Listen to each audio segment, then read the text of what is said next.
Olá, queridos amigos do CPMM, aqui é a Suzana, espero encontrá-los todos bem. Nós vamos dar continuidade ao nosso estudo sobre o Evangelho segundo o Espiritismo. Estamos trabalhando o capítulo 9, um dos capítulos que versam sobre os mais variados temas. E hoje falaremos os ensinamentos de Jesus sobre uma das virtudes mais significativas que temos que desenvolver ao longo da vida, que é a paciência. Trecho extremamente bonito, poético, inclusive um ensinamento muito bonito que ele nos traz. Em minha edição está na página de número 122, grifei algumas passagens para compartilhar com vocês. Diz o seguinte: a dor é uma bênção que Deus envia aos seus eleitos. Não vos aflijais, pois, quando sofrerdes, mas bendizei ao contrário o Deus Todo-Poderoso, que vos marcou pela dor neste mundo para a glória no céu. Sede pacientes, a paciência é também uma caridade, e deveis praticar a lei de caridade ensinada pelo Cristo, enviado de Deus. A caridade, que consiste na esmola dada aos pobres, é a mais fácil das caridades. Mas há uma bem mais penosa e, consequentemente, mais meritória, é de perdoar aqueles que Deus colocou sobre o nosso caminho para serem os instrumentos dos nossos sofrimentos e colocar a nossa paciência à prova. Eu achei esse trecho do Evangelho interessante por uma variedade de questões que nos fazem pensar. A primeira é pensarmos a questão da caridade moral, porque a caridade material, ela de fato é simples, né? Você dispõe de algum bem, aqui ele cita a questão da esmola, né? Caso a gente tenha a necessidade ou a vontade de doar o dinheiro para alguém, nós podemos doar um alimento para uma pessoa que tem fome, mas a caridade moral, o ato de ouvir, né? A espiritualidade tem um trabalho fantástico nesse sentido, porque nós sabemos que às vezes as pessoas, nós mesmos, né, sentamos para falar com os guias, no próprio CPMM, quantas vezes repetimos e falamos o mesmo problema e trouxemos as mesmas questões, né? Colocamos à prova em determinados debates com a espiritualidade e eles pacientemente nos ouvem, nos orientam, nos auxiliam.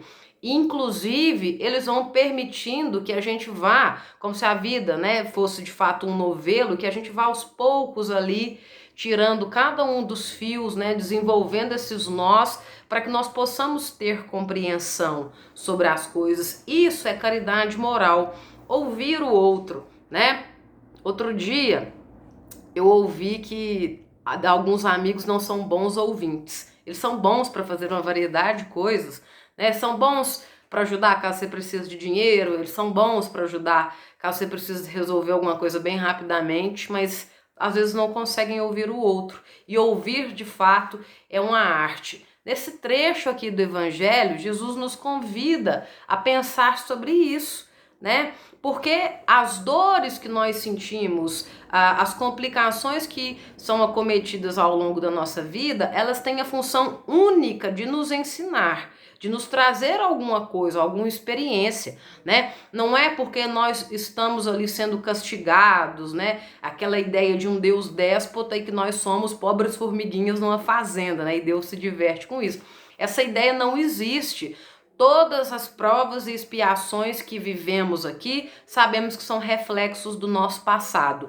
Não há como eu seguir para uma nova etapa se eu ainda não desenvolvi os talentos e o entendimento necessário para seguir adiante. Há um outro trecho aqui muito significativo e muito bonito, né? Eu acho que estudar o Evangelho é ter essa percepção de quanta literatura, as palavras do Cristo são belas, né? E diz o seguinte: a vida é difícil, eu sei.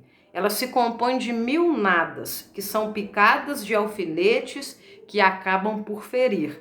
Mas é preciso considerar os deveres que nos são impostos, as consolações e as compensações que temos por outro lado. E então veremos que as bênçãos são mais numerosas do que as dores. O fardo parece menos pesado quando se olha do alto, do que quando se curva a fronte para o chão. Coragem, amigos. O Cristo é o vosso modelo. Ele sofreu mais do que qualquer um de vós e não tinha nada a censurar. Ao passo que vós tende o vosso passado a espiar e vos fortalecer para o futuro. Sede, pois, pacientes, sede cristãos, pois essa palavra encerra com tudo. Então, vejam bem como esse trecho é bonito, né? E nos traz uma variedade de reflexões ao longo da nossa vida. Porque nós sabemos a espiritualidade, né? O Dr. Fernando, inclusive, já fez uma palestra sobre isso em uma das sextas-feiras, né? Ele nos explicou, Jesus sendo um espírito tão evoluído, né, em um plano completamente diferente do nosso, ele teve que reduzir a sua vibração, reduzir a sua capacidade energética para que pudesse habitar um corpo humano, né? Para que uma matéria humana carbonada como a nossa pudesse suportar aquela quantidade de energia. Então vejam bem esse nível de caridade.